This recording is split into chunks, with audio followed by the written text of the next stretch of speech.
What's up, everyone? I hope you had a great new comic book day. I know I did. There's a lot of great books that came out this week, but the reviews are in. Keep watching this video to hear my top 10 list and stick around to the end to see which issue claimed number 1 this week. So stay tuned.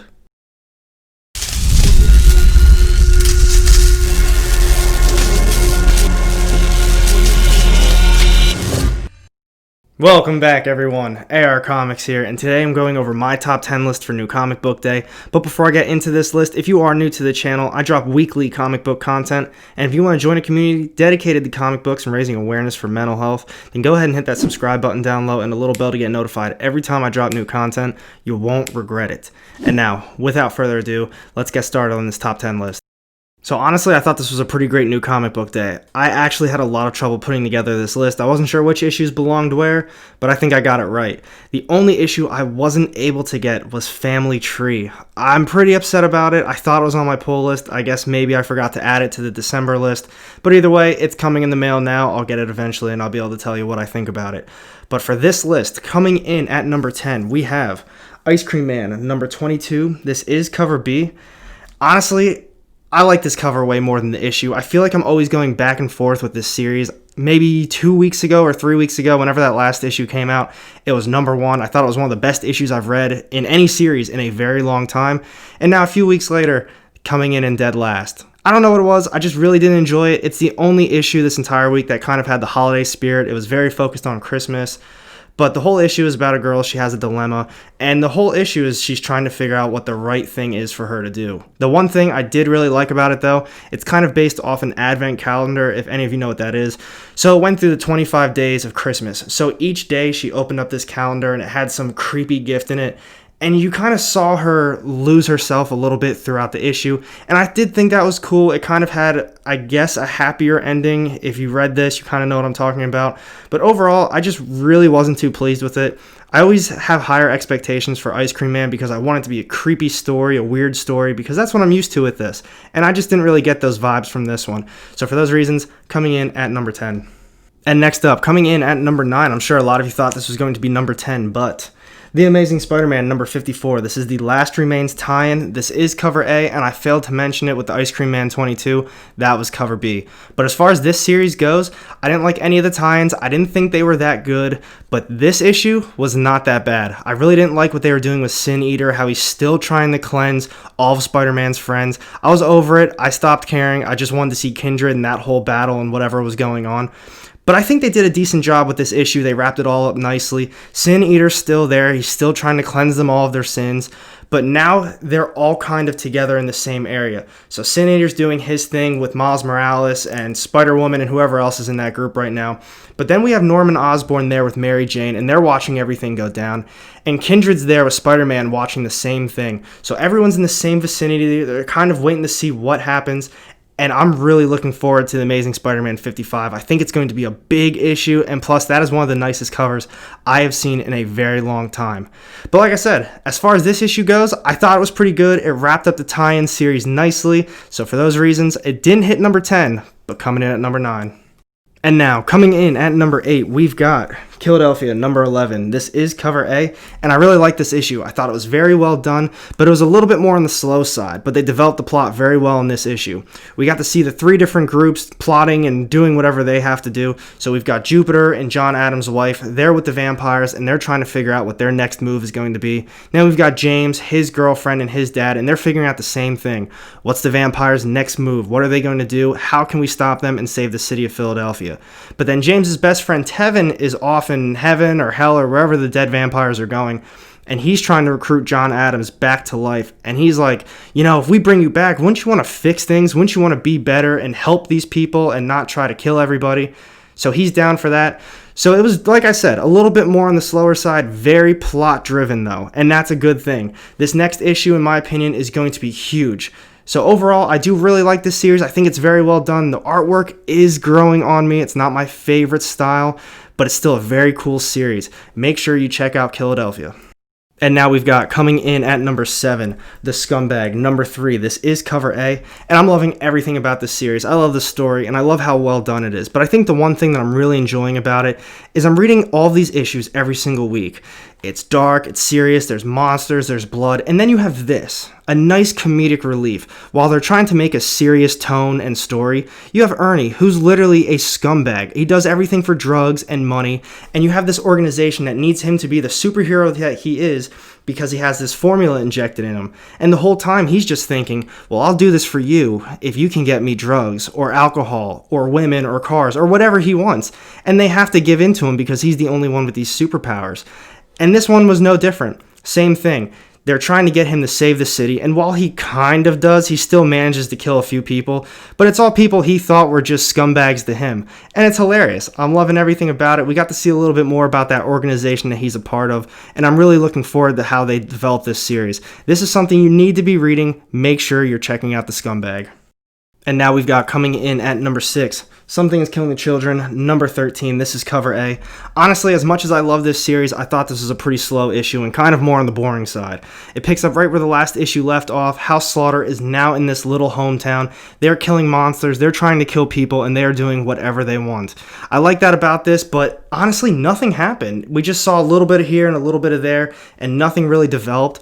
But I do think the next few issues are going to get bigger, and honestly, my opinion on this series, I think once this arc ends, they're going to take shift from this hometown, from these monsters here, and they might actually just start focusing on House Slaughter in Chicago. I think that's where they're stationed. And then maybe they're going to send groups out to different locations. They're going to take monsters down from there. And I think this could be a massive series. I think they could really go on with this for a long time if they shift focus. But I mean, if they stay in this little hometown, once the monsters get killed, it kind of wraps everything up. So I do think at some point they're going to shift focus to Erica and maybe some of the other characters. We might not see Erica for a little bit, in my opinion. But you never know. Overall, I do think this series is incredible so far. I do think everybody should be reading it, especially because the prices are rising every other week, it seems like. So make sure you check out Something That's Killing the Children. It's a great read. And now we're down to the top 5 issues of the week. Coming in at number 5, we have The Department of Truth, number 4. This is cover A. I love this issue. I don't want to call it slow, but they toned it down a little bit compared to the last few. While the last few issues, we got to see how conspiracies kind of came to life and they had to go out and handle that.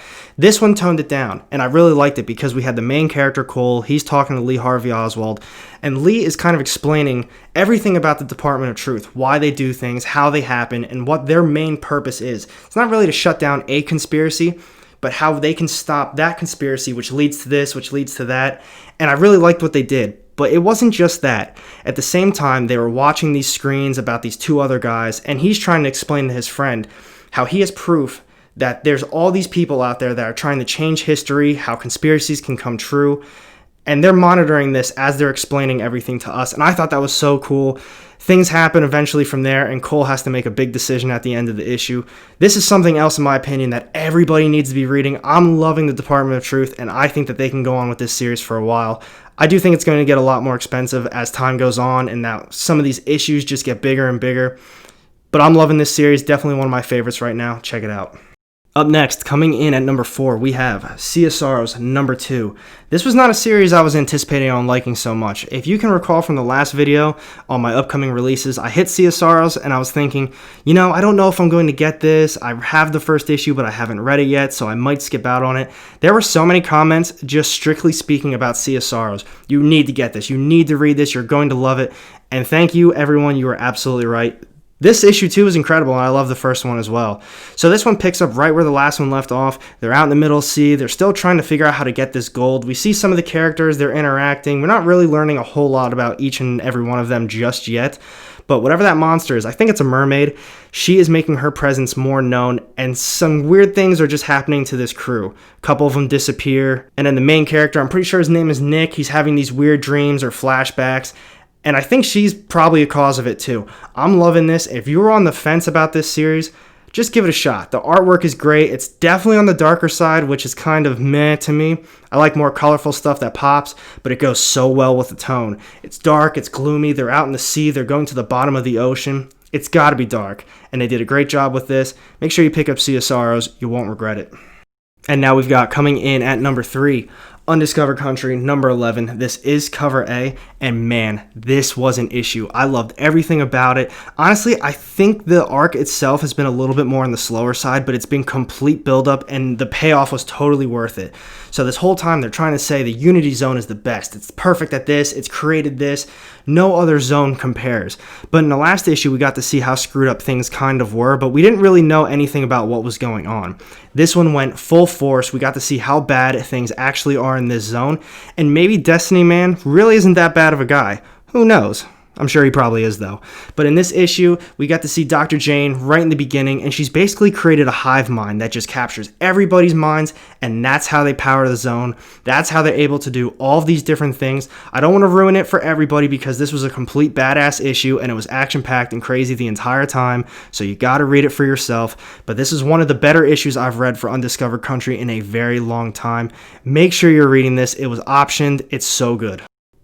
And now we've got coming in at number 2, King in Black, number 2. This is cover A, and this is going to have spoilers, so if you don't want to have anything spoiled for you, I'll see you over at my top choice of the week. But as far as this issue goes, I can't believe they actually went through with what a lot of us were thinking was going to happen. Eddie Brock actually hit the ground. Spider-Man came, he kind of saved him, but didn't really, but we got to see the full extent of what Null is doing to the world. He's completely taken over. The heroes are long gone. They're kind of nullified or whatever.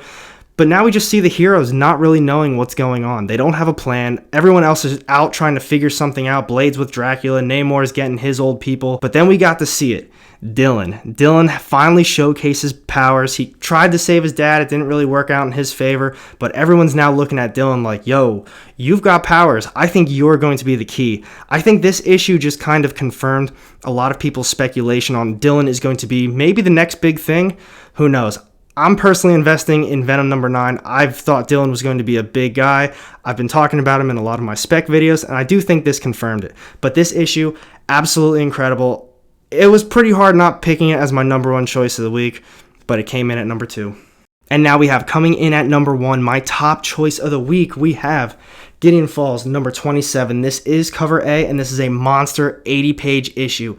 I think they did an incredible job wrapping it up. It's exactly what I wanted. It was so satisfying. And that ending, those last few pages, I couldn't believe it. I can't spoil that. We can talk about that down low in the comments section. But as far as this issue goes, it's been so long since the last issue came out. It feels like I kind of forgot what was going on. But they gave a slight recap, and maybe it wasn't exactly a recap, but they picked it up enough for me to be able to remember what was really happening. So the whole group is out there. They're still a little split up throughout the different dimensions, and they're just trying to save everything. We got to see the Smiling Man. They all came together, and it was just, I thought it was a beautiful story. I loved everything about it. I know not everybody's loving Gideon Falls, but the people who are reading it, I feel like they're really into it just like I am. Let me know down low in the comments section what you thought about this series, because this is absolutely my top choice of the week. And thank you, Jeff Lemire, Andrea Sorrentino, and I think the last name is Dave Stewart. You gave us an incredible series.